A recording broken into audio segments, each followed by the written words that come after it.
Bulletin की शुरुआत करते हैं सदन और संसद की कार्यवाही के साथ। लंबे हंगामे के बाद आज संसद में कामकाज शुरू हुआ। हालांकि कांग्रेस ने संसद के बाहर धरना प्रदर्शन किया, लेकिन समाजवादी पार्टी और टीएमसी ने इस हंगामे से किनारा कर लिया और संसद की कार्यवाही में हिस्सा लिया। इस दौरान चीन सीमा विवाद पर विदेश मंत्री एस जयशंकर ने बयान देते हुए कहा कि चीन के साथ रिश्तों में सुधार आया है।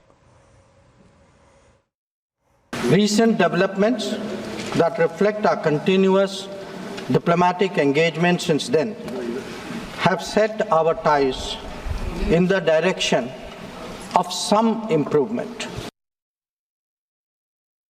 संसद की कार्यवाही पर अब पूरा अपडेट लेने के लिए सीधा जुड़ते हैं वरिष्ठ सहयोगी लक्ष्मण रॉय से। तो लक्ष्मण जी, आपसे जानना चाहेंगे, अगर बीते 5 दिनों की बात करें तो लगातार हंगामा हो रहा था, लेकिन आज थोड़ी सामान्य होती हुई स्थिति दिखाई दी। पूरा अपडेट क्या है संसद से? वाकई संसद के शीतकालीन सत्र में आज पहला दिन है जब लोकसभा और राज्यसभा की कार्रवाई सुचारू तरीके से चल रही है। हालांकि यहां पे विपक्ष भी एक कदम पीछे हटा, सरकार भी एक कदम पीछे हटी और फिर जाकर सहमति बनी। सरकार ने यह फैसला लिया है कि संविधान के मुद्दे पर बहस कराई जाएगी दोनों सदनों में। लोकसभा में यह बहस 13 और 14 दिसंबर को, राज्यसभा में यह बहस 16 और 17 दिसंबर को कराई जाएगी। और इस सहमति के बाद और विपक्ष को अपने मुद्दे उठाने की सहमति मिलने के बाद संसद की कार्रवाई सुचारू तरीके से चली। लोकसभा और राज्यसभा में क्वेश्चन आवर से पहले कांग्रेस के सांसदों ने मकर द्वार के सामने, जो कि संसद का एक द्वार है, वहां पे अदानी के मुद्दे को लेकर के हंगामा प्रदर्शन किया। लेकिन इस प्रदर्शन में खास बात यह रहा कि तृणमूल कांग्रेस के सांसद, समाजवादी पार्टी के सांसद इसमें हिस्सा नहीं लिए और संसद की कार्रवाई जब शुरू हुई तो क्वेश्चन आवर अच्छे से चला।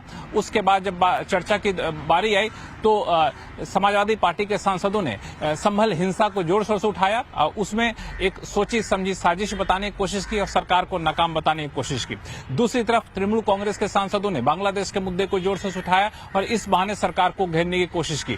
और उसके बाद जब विधायी कार्य का समय शुरू हुआ तो लोकसभा में बैंकिंग अमेंडमेंट बिल पेश किया गया पारित कराने के लिए। ये बैंकिंग अमेंडमेंट बिल हम आपके लिए एक खास बात इसलिए अहमियत रखता है क्योंकि इस बिल के लागू होने के बाद, एक्ट बनने के बाद, एक बैंक के खाता धारक जो है एक की बजाय 4 तक नॉमिनी अपना रख सकते हैं। इसी तरह से दूसरे कई सारे इसमें बदलाव किए गए हैं बैंकिंग अमेंडमेंट बिल में, जिस पे लोकसभा से पारित हो जाएगा। फिर राज्यसभा में oil field regulation development bill को, अमेंडमेंट बिल को पास कराने के लिए प्रक्रिया शुरू हो गई। वहां पे चर्चा हो रही है, वहां पे वाईवान विधेयक भी वहां पे पेश किया जा रहा है पारित कराने के लिए। तो मुझे लगता है कि अब संसद की कार्रवाई सुचारू तरीके से चलेगी बाकी के दिनों में।